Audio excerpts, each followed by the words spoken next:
देशभक्ति भावना से राष्ट्र की सेवा करना, बलिदान करने के लिए कभी पीछे ना हटना और स्वयं की चिंता किए बिना देश की रक्षा करना एक आसान काम नहीं होता है। एक नौसेना अधिकारी के रूप में आप महीनों तक अपने परिवार से दूर रहते हैं, खुले समुद्रों में दिन और महीने बिताते हैं। किसी भी चीज़ से पहले अपने देश के बारे में आप सोचते हैं। यदि आपके अंदर भी ये साहस है और खुले नीले समुद्र का आनंद लेना चाहते हैं तो आप इंडियन नेवी ज्वाइन कर सकते हैं। जी हाँ दोस्तों, इंडियन नेवी। मैं आज के वीडियो में आपको बताने वाली हूँ इंडियन नेवी कैसे ज्वाइन करें के बारे में। तो फटाफट से अगर आप इस चैनल पर नए हैं तो वीडियो को लाइक कीजिए, चैनल को सब्सक्राइब कीजिए और नोटिफिकेशन बेल को दबाइए। चलिए शुरू करते हैं। दोस्तों, सबसे पहले बात आती है कि इंडियन नेवी क्या है। दरअसल हर देश की सरकार अपने देश की रक्षा के लिए उत्तरदायी होती है। भारत की सशस्त्र सेनाओं की सर्वोच्च कमान भारत के राष्ट्रपति के पास होती है और राष्ट्र की रक्षा का दायित्व मंत्रिमंडल के पास होता है। इस मंडल को रक्षा मंडल कहा जाता है, यानी कि डिफेंस वाला।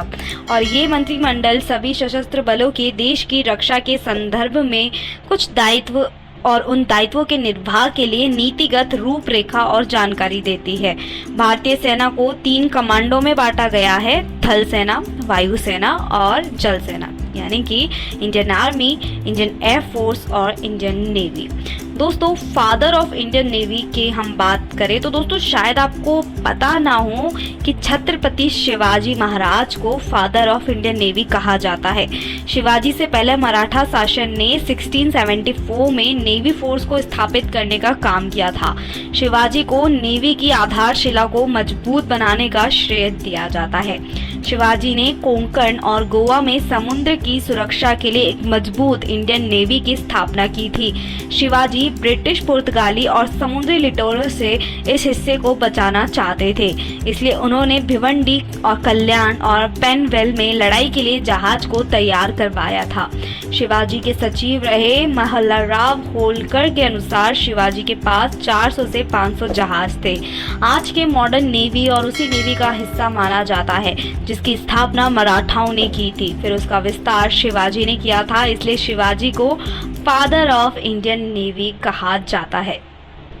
सवाल आता है इंडियन नेवी कैसे ज्वाइन करें। दरअसल भारतीय नौसेना उम्मीदवारों के लिए बहुत ही आकर्षक इंडियन नेवी करियर अवसर प्रदान करती है। वैसे इंडियन नेवी में जाना इतना आसान नहीं है, क्योंकि इसके लिए आपको नेवी में जाना, आपको उसके एंट्रेंस एग्जाम्स देने होते हैं। इसके बाद आपको इंटरव्यू देना होता है। नौसेना में उम्मीदवारों का चयन यूपीएससी के द्वारा किया जाता है।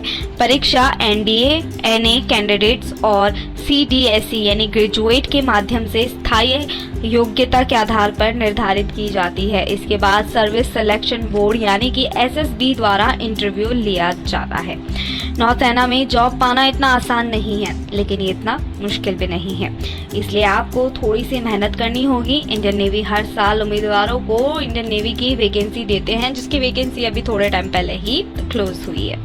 बात आती है इसमें एजुकेशनल क्वालिफिकेशन की। दरअसल इंडियन नेवी 2019 और 20 की परीक्षा के आधार पर हम इसकी देखें तो इंग्लिश में 50% मार्क्स, फिजिक्स में, केमिस्ट्री में 70 आपके मार्क्स होना ज़रूरी है 12th के अंदर। यानी एजुकेशनल क्वालिफिकेशन में 12th में आपका फर्स्ट डिवीजन से पास होना ज़रूरी है, जिसमें इंग्लिश में आपके 50 मार्क्स और फिजिक्स और केमिस्ट्री में 70 होना ज़रूरी है।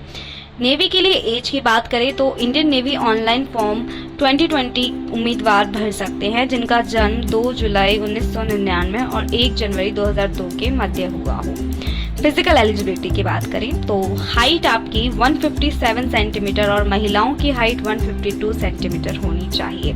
आई साइट व्यक्ति के देखने की योग्यता 6/6 होनी चाहिए।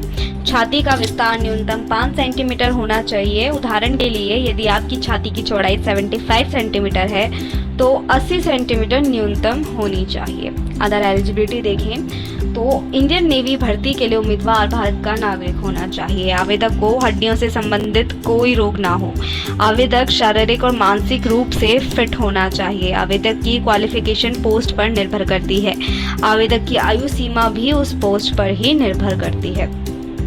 नेवी में भर्ती कैसे होती है? दरअसल यदि आपने 12वीं में अच्छे से पढ़ाई की है तो आपको नेवी की तैयारी करने में ज़्यादा परेशानी नहीं आएगी। इंडियन नेवी रिक्रूटमेंट 2020 की परीक्षा का प्रारूप पैटर्न 12वीं पर आधारित होता है। इस सेवा में जाने के लिए आपको लिखित परीक्षा, फिजिकल फिटनेस और मेडिकल से गुजरना होता है।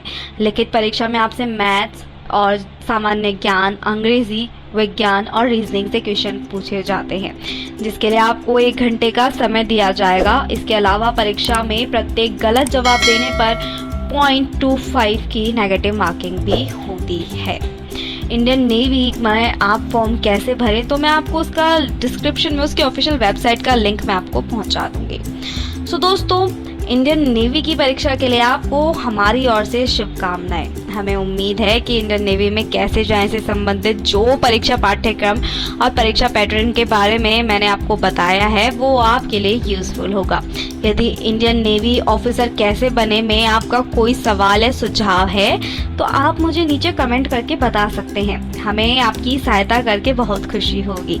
इंडियन नेवी के बारे में जानकारी अगर आपको अच्छी लगी हो तो इसे अपने दोस्तों और सोशल मीडिया अकाउंट्स पर शेयर करें ताकि दूसरों की भी मदद हो सके। तो प्लीज दूसरों की भी मदद करें और खुद भी हमारे चैनल को सब्सक्राइब करके अपनी मदद लें।